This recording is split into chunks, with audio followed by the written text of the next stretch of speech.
Welcome back to Burned Notice, the series that analyzes the actions of Michael Weston and his team. If you're new to the series, there's a link in the description down below that will catch you up. This episode begins with Mike and Sam going over local sports trivia when Mike sees Jan, an assassin that Mike has done dealings with in the past, which forces Mike to create a distraction by picking a fight with a patron. And during the scuffle, he knocks out the assassin. And now that he's spooked about the assassin, Mike rigs a shotgun to the front door. Maddie then calls Michael, talking about the garbage disposal being out of whack, but before Michael leaves, Sam shows up and we begin to see a rift in their friendship because he is informing to the FBI. Next we see Mike go to Maddie's house, and once inside, he is attacked by his brother Nate. They go over his backstory about how he is addicted to gambling, and Mike finds out that Maddie tricked him in order for Mike to see his brother. And in typical Nate Weston fashion, he gets Mike to work on a job, trying to rescue a friend of Mike's daughter. And it is interesting that the client is the same age, or at least similar to Mike, and he looks way older. Anyway, this is Bill Reese trying to get his daughter back. She got involved with a smooth-talking recruiter to be a model. Next, Sam shows the information he got about the smooth talker, that his name is Brandon, and he hangs out at a bar, where Mike, Nate, and Fee go to look for him. And Nate nearly ruins it before it even starts, which becomes a recurring theme for Nate. He is very dedicated in trying to help Michael out anytime he can. Unfortunately, Nate ends up screwing up more than he helps. But due to Mike's intervention, they find out where Brandon is, and Fee leads him back to his car, where Mike threatens him to find the daughter. That's when we find out she's about to be sold into sex trafficking. And during the transition to the loft, we see something that Burn Notice is known for. Their transitions. They just showed a hot girl in a bikini just to go to the loft. Now, in earlier episodes, they would show girls in bikinis or hot women. However, it normally ended up at the beach or in the pool. But this is the first time that transition doesn't make sense. Anyway, back at the loft, Mike and Sam go over the owners of the sex trafficking ring, and we cut to Fee finding Jan at a hotel, and we further see the wedge in Mike and Sam's relationship because Mike isn't being honest about what's going on in his life. And we're introduced to Mike's obsession with yogurt.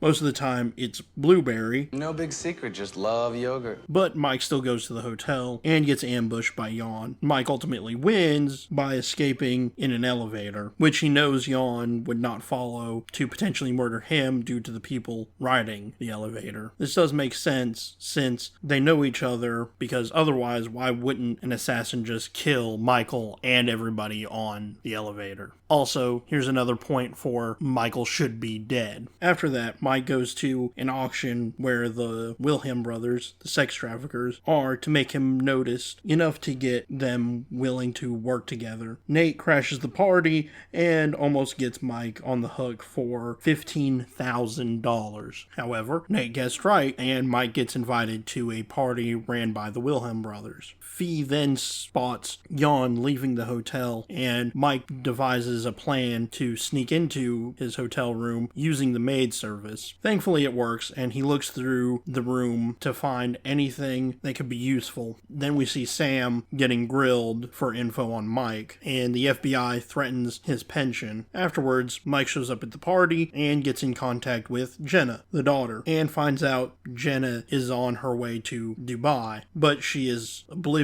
to what is waiting for her on the other end of the plane trip. And unfortunately, they get intercepted by one of the brothers and get separated, which is bad news for Bill, knowing she could be sold within the week. But Mike and Nate reassure him they will save. Next, Fee and Sam discuss the potential plans, Sam wanting to do it tactfully, and Fee wanting to go in guns blazing. Mike sides with Sam's plan, obviously, because it's safer and easier to pull off. As soon as Sam leaves, they discuss, after going through all of the things that he saw in the hotel, they land on bribing the chef at the hotel when Maddie calls Mike to get him to rush over because Nate gets beaten up because he owes money to dangerous people, and Mike even tries to help him.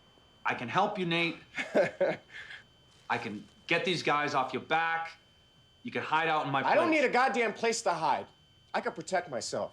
Yeah, blocking punches with your face, real effective. However, Nate is too prideful, and Nate feels like Mike is treating him like a child, and Nate storms off. Then the team preps the getaway car, and as Mike is finishing up, Maddie tells Mike that Nate is heading to his house. And if Mike doesn't get there in time, Nate is going to figure out what it feels like to have buckshot go through his skull. When Mike arrives, Jan is there to take Mike out. And even with a silencer, Nate would have heard the gunshot. But of course, guns with silencers make no noise. Anyway, Mike is trying to get Nate's attention, and then Mike is shot. Also adding another count to the death counter, which ties him up long enough for the rescue plan to fall apart. And after careful deliberation, Sam and Fee call it off, but need to delay the transportation of Jenna, and Sam gets run over by them, forcing them to retreat. Next, Nate pulls the bullet out of Mike's shoulder, showing Nate's enjoyment of putting Mike in pain. When Sam shows up and Mike lies to Sam to keep him in the dark about Jan, Sam does offer to take care of the cops' questioning. Next, Bill tries to storm the Wilhelms' house because of the lack of the call from Michael. And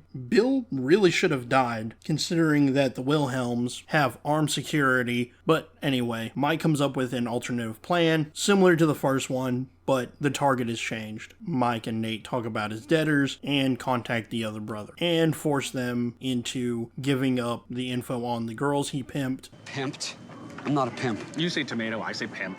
Nate tells him what's happening to his brother and also tries to skim some of the money off the top. Thankfully, the prison exchange goes without a hitch, and Jenna is returned home. As she meets her dad, Mike pulls a Batman and leaves without saying goodbye. That's when we see Jan sitting at the hot dog stand. Mike saw the cup of when he was in the hotel, and Jan starts convulsing. He tries to grab an EpiPen, but Mike grabs it before he could get to it, because Michael put peanuts in the hot dog. Mike asks questions, but he doesn't get a lot of answers due to Jan passing out, and Mike administers the EpiPen, locks Jan's leg to the bench, and calls Sam to contact his FBI buddies to pick up Jan and get him an ambulance in Michael's attempt to smooth things over. Lastly, Mike gets a present from the people who burned him. That's when Sam fills Michael in that Jan got Epsteined in prison. More than likely, the people who burned him, killing Jan, and foreshadowing the protection that management has on Michael. This episode did a great job of showing that there are people out there trying to get at Mike. Also showing the strength of the people who initiated the burn notice, and a good first showing of Nate. He is always eager to help Mike, being the younger brother and all, and it shows a recurring theme with him. And the episode ends on a cliffhanger, making us want to ask more questions. Thank you for watching. There's a link in the description for my other series, Inside Criminal Minds, about solving crimes using psychology. As always, don't forget to like, share, and subscribe.